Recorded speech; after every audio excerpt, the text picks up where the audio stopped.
Buenas noches a todos y todas, sean bienvenidos y bienvenidas a la sesión de notas del contexto sobre el Renacimiento y el racionalismo. Voy a compartir con ustedes pantalla de una presentación y empezaremos.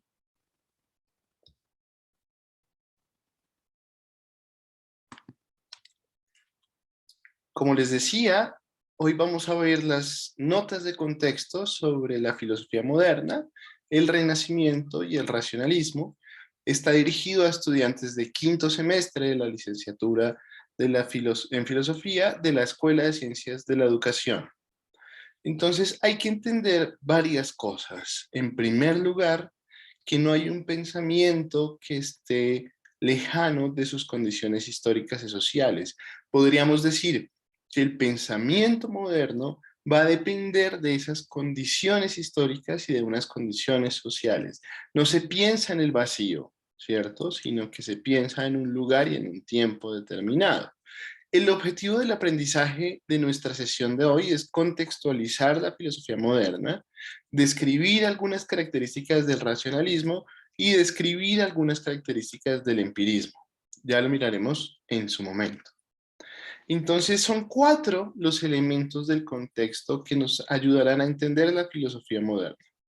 Por un lado está la crisis en la iglesia en el siglo XVI, el descubrimiento de América, el Renacimiento y el avance de la ciencia.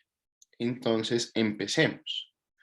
La crisis de la Iglesia Católica se da en el siglo XVI, cuando por la venta de indulgencias, un sector de la Iglesia no está de acuerdo con que se venda la salvación con dinero.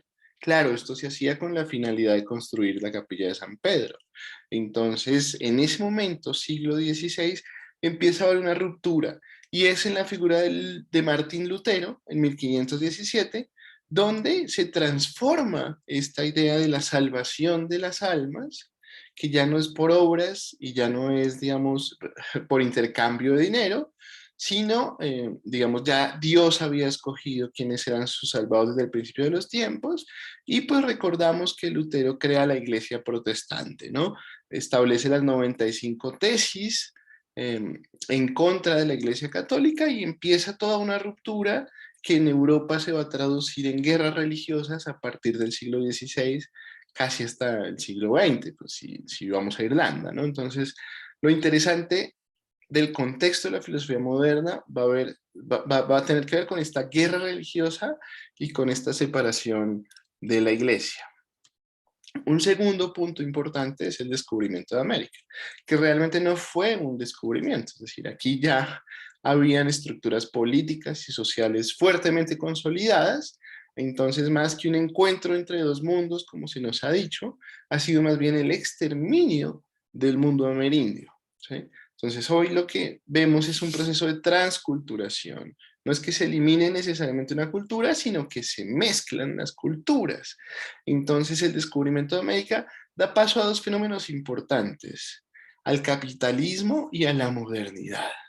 El capitalismo porque por primera vez se crea una ruta que une todo el globo, que es la ruta del Mediterráneo, y a la modernidad porque por primera vez también hay una división internacional del trabajo que se racializa, ¿sí? Y digamos que se divide entre dos grandes clases o dos grandes formas, que serían los blancos y los no blancos, ¿no? Hay que habrían indígenas, negros, etcétera, etcétera. Entonces la modernidad surge con un lado oscuro que hay que tenerlo siempre en cuenta, que es la colonialidad, o que son estos procesos de colonización. El Renacimiento durante el siglo XV, XVI, que va hasta el comienzo del siglo XVII, es sobre todo un fenómeno cultural, es sobre todo un fenómeno que se da en las artes, que se da en la pintura. Entonces, lo interesante de la pintura religiosa es que deja de ser tan religiosa. Me explico. Antes del siglo XV, durante la Edad Media, usted podía ver en la pintura los rostros de Jesús, digamos, bastante planos, el uso de aureolas para significar santidad, los animales como un significado de las virtudes religiosas, ¿sí? Pero a partir del Renacimiento se recrea la figura humana que, digamos, se ha perdido en Grecia. Entonces, eh, si bien hay pintura religiosa, usted encuentra que las figuras están constituidas de manera distinta, ¿no? Ya son humanos, Dios muere, no hay aureolas, la Virgen María amamanta al bebé. Entonces hay una transformación en cómo se ve lo religioso, incluso en cómo se ve lo divino, ¿no? Que es una recuperación de lo humano, por eso se llama el renacimiento, ¿no? Esta idea de que toda la Edad Media fue oscura y renace la figura humana, la figura del hombre, la figura perdida que estaría en la Grecia antigua. Y pues toda la pintura va a reflejar estas formas, desde luego. Finalmente, la idea de ciencia. Se consolida la idea de que la ciencia va a liberar al ser humano de la superstición. Y la superstición viene del oscurantismo, ¿no? Viene de la religión. Por eso es que la filosofía moderna no se ocupa de preguntas centradas en Dios, sino más en la teoría del conocimiento, más en el hombre, en cómo conoce el hombre, cuál es la forma en la que el hombre conoce. Entonces, la idea de ciencia es vital acá. Si ustedes piensan en Descartes, en Leibniz, en Spinoza, en los grandes filósofos modernos, son antes que filósofos científicos. Entonces no podemos olvidar que aquí surgen personajes como Galileo, ¿cierto?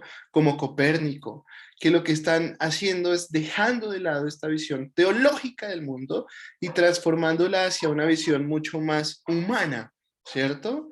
Entonces, digamos, donde la razón va a ser el centro de esa constitución.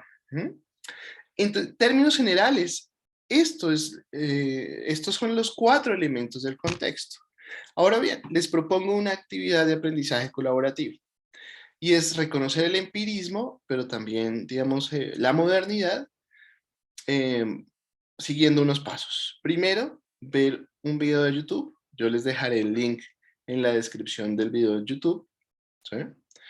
Luego, consultar y visualizar esta presentación corta, breve que acabo de hacer sobre el contexto y luego compartir una infografía sobre el contexto de la filosofía moderna en el foro colaborativo. El video que tienen ustedes ahí va a complementar la información que les acabo de dar, digamos, con una nueva información sobre los filósofos modernos. Entonces, lo que me interesa es que ustedes puedan construir una infografía colectiva, ¿cierto?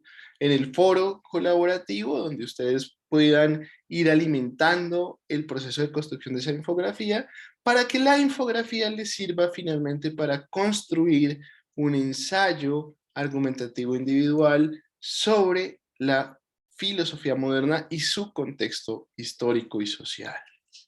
Entonces, la actividad consiste en reconocer la modernidad a través de los pasos que acabamos de hablar y digamos que el cuarto paso y último paso sería, después de esa actividad colaborativa de la infografía, construir un ensayo individual.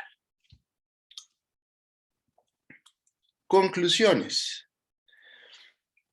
Dentro de este contexto de la filosofía moderna, pues hay 2 grandes explicaciones. La del racionalismo, que va a comprender el conocimiento como un fenómeno de la razón, el empirismo, que al contrario va a comprender el conocimiento como un fenómeno de la experiencia, de los sentidos, no solo del pensamiento. ¿Sí? Entonces esas son 2 conclusiones parciales, y frente al contexto, pues el renacimiento, la idea de ciencia, el descubrimiento de América, la crisis en la iglesia, son aspectos centrales que nos sirven para entender por qué los filósofos modernos piensan como están pensando. Kant, Hegel, Comte, son efecto y causa de la filosofía moderna, ¿sí? Las cuestiones sobre cómo conoce el hombre, sobre la práctica de lo absoluto en Hegel, sobre lo positivo, pues se va a seguir como desarrollo de esta filosofía moderna que es alimentada por todo este contexto. Alternativa. Tenemos una evaluación del curso. La evaluación se encuentra en la dirección que también les voy a dejar aquí abajito en el link de YouTube. Son 4 preguntas que tienen que ver con esta presentación. Estas son las referencias bibliográficas que usé para el desarrollo de la sesión. Y finalmente, pues no me queda más que agradecerles y espero que aprovechen estos 10 minutos y les vaya bien en el quiz y en la construcción de la infografía y del ensayo. Muchas gracias.